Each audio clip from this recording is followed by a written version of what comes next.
7:09 de la mañana, estamos ya de retorno en Altavoz en Vital y en todas las redes sociales de Tribu Televisión. Nos acompaña el doctor Víctor García Toma, expresidente del Tribunal Constitucional. Muy buenos días, doctor García Toma. Bienvenido a Altavoz en Vital. ¿Cómo está usted? Doctor. Gracias, Rumi. ¿Cómo está? Buenos días, Aarón. Por favor, acérquese un poquito más al micro, muy amable. Gracias por su participación. Okay. Doctor García Toma, obviamente el Ejecutivo está buscando crear una suerte de equipo técnico para evaluar la posibilidad si es que el Perú se retira o no de la Corte Interamericana de Derechos Humanos. Ya lo había anunciado el Premier, obviamente al momento de buscar la investidura en Palacio Legislativo. Estamos hablando del Congreso recientemente. ¿Qué opinión tiene usted sobre el asunto? Yo creo que esa es una medida distractiva, como lo fue en su momento el estudio, incluso a nivel nacional, sobre la necesidad de aplicar la pena de muerte o no, ¿no? Pero si quisiéramos hacer una indagación sobre el fondo del asunto, habría que decir lo siguiente. Nosotros nos adscribimos al sistema interamericano a finales de la década de los 70, en el marco de la necesidad de afirmar el sistema democrático en un contexto en donde dictaduras de derecha y de izquierda en el continente habían azotado, digamos, los derechos ciudadanos. Y nuestra incorporación sirvió de mucho para que en nuestro país de alguna manera consolidara este sistema, esta forma de vida. Una prueba de ello fue que ya casi al final del periodo de la dictadura fujimorista se produjo la destitución de los 3 magistrados del Tribunal Constitucional que se opusieron a la norma inconstitucional que permitía una tercera reelección, una segunda reelección. Y estos magistrados fueron repuestos por el sistema interamericano y generaron, digamos, el proceso de retorno, digamos, al sistema democrático.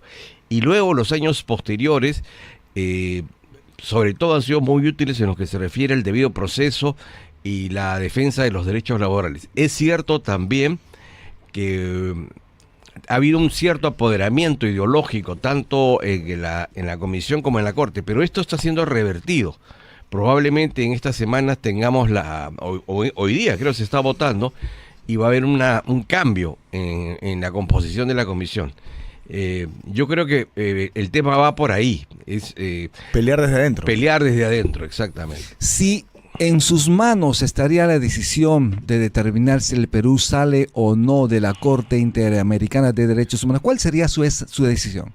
Si estuviera en mis manos, yo le pediría al país dedicarnos y preocuparnos sobre los temas que realmente son temas de fondo. En todo caso, entonces es un disparo a las audiencias. Sí, yo creo que porque en el momento que se genera una comisión, yo creo que nunca se va a hacer nada, ¿no? Así. Porque en realidad todos tenemos claros el papel del sistema, unos a favor y otros en contra.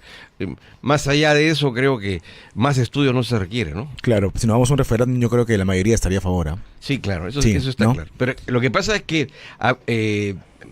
se ha asociado mucho las sentencias del sistema interamericano en los últimos años con la defensa de miembros del Sendero Luminoso. He escuchado a candidatos de derecha o de izquierda postular lo mismo, que tenemos que salirnos del sistema interamericano de derechos humanos. Pero ¿Cree que sea un tema de debate o una posibilidad en las elecciones de 2026? Probablemente, pero vuelvo a repetir, yo creo que ese es un falso dilema. Necesitamos estar en el sistema sin obviamente dejar de pelear conjuntamente con otros países para la reforma del mismo, ¿no? ¿Por qué es importante que el Perú continúe en este sistema internacional, obviamente, para derechos humanos? ¿Por qué es importante? Fíjese, Rumi, hoy tanto el Ministerio Público como el Poder Judicial están en una profunda crisis.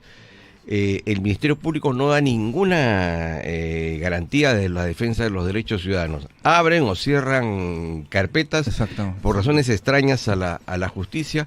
Muchos de las investigaciones luego son divulgadas, digamos, como si fueran noticias de periódico. Así es. Y la pregunta es, bueno, siendo conscientes de que nuestro sistema no garantiza nuestros derechos, tenemos felizmente la posibilidad del sistema americano que pueda corregir eso, ¿no? Estamos con Víctor García Toma. Haremos una pausa en Altavoz en Vital, también en las redes sociales de Tribu Televisión. Ya regresamos. Ya hablemos.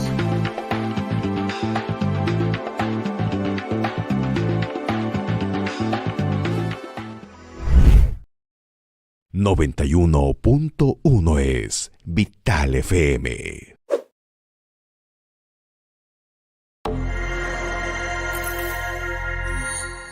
Wow, mira esto, McKay. Deberíamos ir a ver.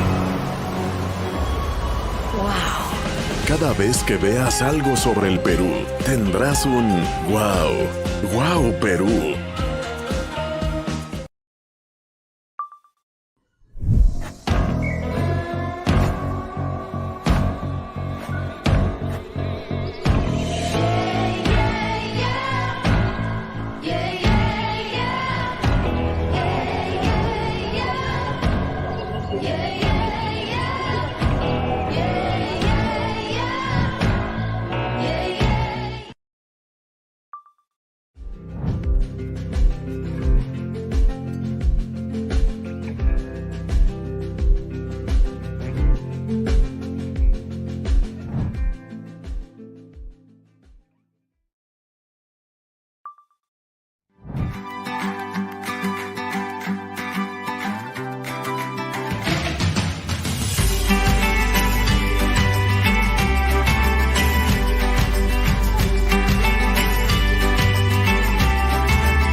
...91.1 es Vital FM.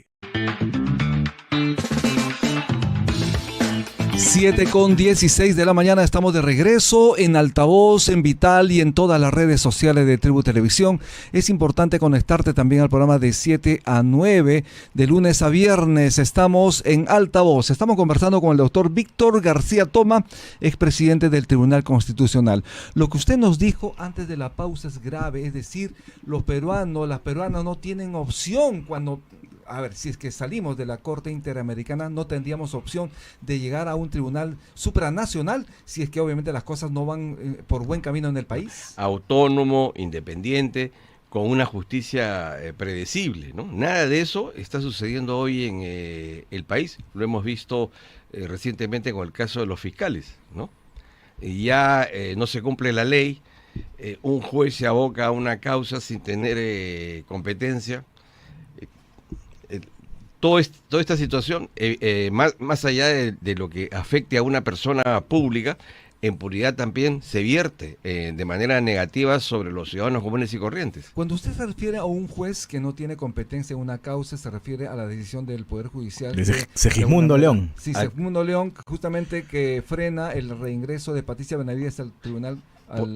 Desde el momento, Rumi, que el Ministerio Público remite una denuncia constitucional al Congreso de la República, desde ese momento el Congreso asume la competencia y nadie puede, digamos, intervenir, porque en este caso la señora Benavides es una aforada, es una persona que tiene una prerrogativa. El que si se le denuncia o no se le denuncia judicialmente, esa es una potestad que se procesa a través del Congreso. Del Congreso, así es. Entonces, en este caso, ya estaba en manos del Parlamento, ya no de una constitucional, y ya no interviene en la Fiscalía. ¿Y cómo podía entorpecer la investigación entonces? Y además se le da una condición que no tenía en ese momento. La denuncia se presenta 2 o 3 días antes. En ese momento la señora Benavides no estaba restituida en el cargo, no era fiscal suprema, no era fiscal de la Nación. ¿Cómo puede pedirse que se suspenda a alguien que no ejerce un cargo? Exactamente. ¿Y cómo es que Patricia Benavides señala que sí va a acatar la resolución que la suspende? Sin embargo, señala es contraria a las normas legales vigentes. Bueno, es lo que corresponde a toda persona, digamos, que vive una sociedad civilizada. La ley es la que racionaliza la vida cotidiana. Si desaparecemos la ley, solamente queda la fuerza bruta, hago lo que me da la gana, porque puedo, porque quiero, ¿no? Esas situaciones no pueden ser admisibles. Salvo que te llames Del Espinosa. salvo que tengan... ¿Y usted cómo opina, qué piensa del no acatamiento de Del Espinosa de la sentencia, del fallo de la JNJ que reponía a Benavides? Bueno, ha demostrado un nivel de prepotencia muy grande. También a lo largo de su actuación en estas semanas ha expuesto sus deficiencias de carácter jurídico, ¿no? Entonces es peligroso tener a una persona con esa personalidad y con esa carencia de conocimientos en una institución tan verticalizada y de tanto poder como es el Ministerio Público, porque tiene el monopolio de la... Pero por esa desobediencia a la autoridad debe ser sometida a un proceso en la JNJ. Entiendo que así será y esperemos que se solucione pronto este problema, es decir, se sancione y se castigue no solamente a señor Espinosa, sino a los demás fiscales que ingresaron en una situación de clara desobediencia, ¿no? Así es. De otro lado, doctor, el Perú aprobó ya la extradición del ex magistrado Iván Noguera, como sabemos, el magistrado rockero, ¿no? Prófugo desde el año 2023. ¿Cómo ve usted esta situación? ¿Cómo significa, en todo caso, cómo será el proceso de extradición del ex magistrado? Como bien recordarán ustedes, el señor Noguera salió con una autorización, me parece que para llevar a cabo una tarea académica a Buenos Aires, sí, y de ahí se sumó, ¿no? Ha sido ubicado en Italia y felizmente en base a la colaboración y la reciprocidad con Italia, seguramente dentro de pocas semanas lo tendremos aquí. Como debería ser, ¿no? Como debería Aproximadamente ser. El proceso, ¿cuánto demora en una situación de extradición de este tipo? No tengo a la mano un ponderado, pero entiendo que debe ser breve porque las muestras de colaboración entre los dos países no son de ahora, sino hace mucho tiempo. Justamente está procesando este caso investigado por presuntamente participar en los cuellos blancos del puerto, ¿no? Así es. Lamentablemente esta situación sí... Y requiere de una reforma muy profunda que seguramente será parte del compromiso del próximo gobierno, ¿no? Debería serlo el siguiente Congreso, no este Congreso. Creo que algunas medidas podrían adoptarse. ¿Cómo cuál es? La primera, por ejemplo, acabar con el tema de la provisionalidad. Justamente este juez León es un juez provisional, es un juez provisional de otro juez provisional. Ajá. Que no le correspondía en ese momento, en todo caso, asumir. Digamos, la idea es que sean jueces titulares. La titularidad afirma la independencia, la autonomía y la imparcialidad. El señor Castillo se queja de que siendo presidente, siendo juzgado por actos generados como presidente de la República, en estos momentos sea juzgado por 3 jueces provisionales. En ese sentido, sin que el proceso sea ilegal, sí evidentemente demuestra de que algo no está caminando. Algo no está funcionando bien. De otro lado, la Policía Nacional de Perú ha advertido una posible fuga de Martín Vizcarra, el expresidente, y el Ministerio Público está pidiendo 6 meses de prisión preventiva. Justamente al día de hoy, a las 9 de la mañana, se va a ver este caso. ¿Cree usted realmente que el expresidente Martín Vizcarra intente fugarse? Hay varias cosas al respecto, ¿no? En primer lugar, el nivel, digamos, de probanza de los hechos imputados ya ahora es muy alto. La pena es alta y, en tercer lugar, el peligro de que se fugue es notorio, es evidente. Ya hemos tenido un caso anterior con la señora Nadine Heredia. Que pidió asilo. Así es. Pero a mí lo que me ha llamado, no sé si me permiten la atención, es cómo este señor se presenta a una audiencia con indumentaria de proselitismo político. El señor está impedido de participar en política, pero además el hacerlo dentro de un recinto judicial me ha llamado mucho la atención y esto no ha sido objeto de ningún acto, digamos, de... ¿Es pasible de sanción esa situación? Por lo menos exigirle de que se presente, digamos, de manera idónea, ¿no? ¿Y usted cree que se dicte 6 meses de prisión preventiva contra Vizcarra? Tengo mis dudas, pero... ¿Pronóstico reservado? El tema es claro, ¿existe la probabilidad de una fuga? Sí. Según el fiscal, ¿no? Que se puede ir a Puno, ha dicho. Se puede ir a Bolivia por Puno. Así es. Ahora, en realidad es un caso que tiene ya muchos meses y como se dice, pasó a piola, porque a diferencia de otras situaciones no se ha ordenado ninguna detención preliminar ni nada. El 4 de julio vence su impedimento de salida del país. Pues, ese es el tema. Es por eso que se ha planteado esta medida, ¿no? Entonces, estamos atentos a lo que determine en este sentido las autoridades respecto al expresidente Martín Vizcarra. De otro lado, ¿cree usted necesario la formación de una comisión que analice un cambio, una reforma del sistema judicial en el país? ¿Estamos en ese camino? Hay dos comisiones, una que ha nombrado el Poder Ejecutivo y otra que está llevando a cabo el Congreso de la República. Ajá. Con la congresista Mari Carmen Alba. Yo puedo hablar de la segunda porque he sido invitado a participar en ella. ¿Quiénes más participan de esta comisión? Digamos, a nivel de asesores, ¿no? Está el doctor Aníbal Quiroga, el doctor Domingo García Belaunde, el doctor Ernesto Blume, entre otros.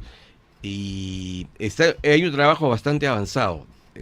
Entiendo de que la propuesta iría, porque esto tiene que ser aprobado por la comisión, iría por el sentido de que se requiere, en primer lugar, acabar con la provisionalidad, en segundo lugar, una modificación urgente de la ley orgánica del Ministerio Público y del Poder Judicial, y una modificación de los códigos procesales para hacer mucho más ágiles los juicios.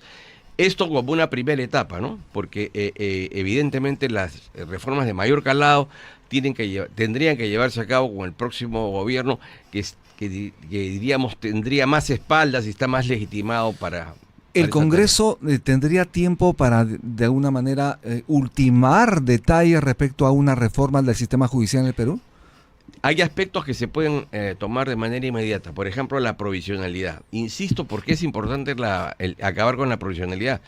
El titular del Poder Judicial o el titular del Ministerio Público a dedo puede escoger dentro de algunas personas que reúnan los requisitos formales y otorgarle la condición de juez supremo o fiscal supremo provisional. Y esa persona va a permanecer en ese cargo en tanto y en cuanto sea del agrado, ¿no es cierto?, de la conveniencia, del interés, del estado de ánimo de quien lo nombró. Eso hace muy vulnerable a ese magistrado y evidentemente pone en entredicho una regla básica del sistema, que es, bueno, repetir, la independencia, la autonomía y la imparcialidad. ¿Cuál es el porcentaje de provisionalidad? En el caso de la Corte Suprema, 2/3 partes, por ejemplo. ¿La mayoría? La mayoría, sí. No puede ser eso, ¿no? Eso es inadmisible. De otro lado, José Domingo Pérez ha pedido a la fiscal de la Nación, Delia Espinosa, iniciar una investigación contra señor Fernández Gerí. Digamos, al parecer hay una contraofensiva. Una contraofensiva. ¿Cómo ve usted la situación Fernández Gerí y el fiscal y este fiscal? El señor Fernández Gerí ha intervenido o ha llevado diligencias en el caso del señor Pérez y del...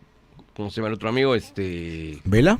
Vela, en base a denuncias muy concretas que hizo el señor Villanueva. Son las mismas denuncias que en el caso de la señora Benavides. La que estaban dirigidas a la señora Benavides avanzaron. Las otras se han quedado estancado y otras no existen, como las que se han hecho al señor Gorriti. Pero lo cierto en realidad es que esas denuncias existen. Los indicios, de supuesto enriquecimiento indebido por los signos exteriores de riqueza son claros, y ya estamos bastante cansados de esta patraña de estas dos personas, entre otras, de configurar la supuesta organización criminal, ¿no?, que les otorga esa facultad de colocarla contra la pared a un individuo por 10 o 15 años. Así es. Doctor Víctor García Toma, muchísimas gracias por estar en Altavoz en Vital. Estaremos encantados de tenerlo próximamente en el programa. Gracias a ustedes por la invitación. Muy amable. Estuvimos con el doctor Víctor García Toma, expresidente del Tribunal Constitucional. Haremos una pausa en Altavoz y en Vital y en Tribu Televisión. Ya regresamos.